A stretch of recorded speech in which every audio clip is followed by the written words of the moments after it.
أعوذ بالله من الشيطان الرجيم. بسم الله الرحمن الرحيم. وظللنا عليكم الغمام وأنزلنا عليكم المن والسلوى كلوا من طيبات ما رزقناكم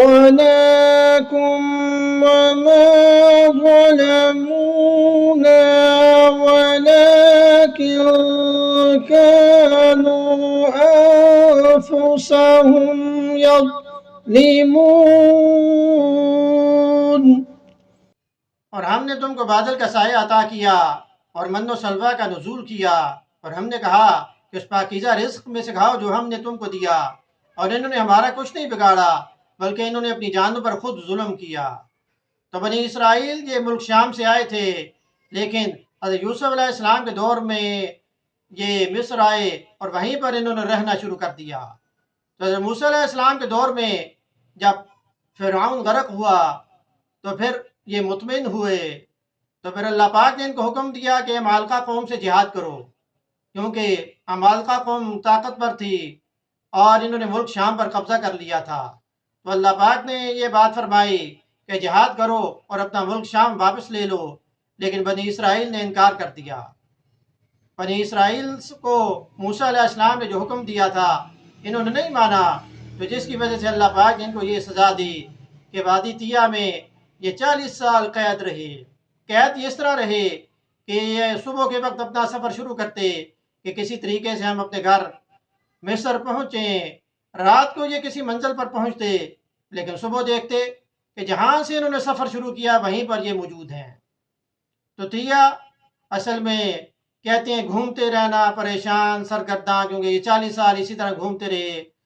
تو وادی طیہ جس کو سرائے سینا بھی کہتے ہیں، یہ مصر اور شام کے درمیان 27 میل کا ایک وسیع میدان ہے۔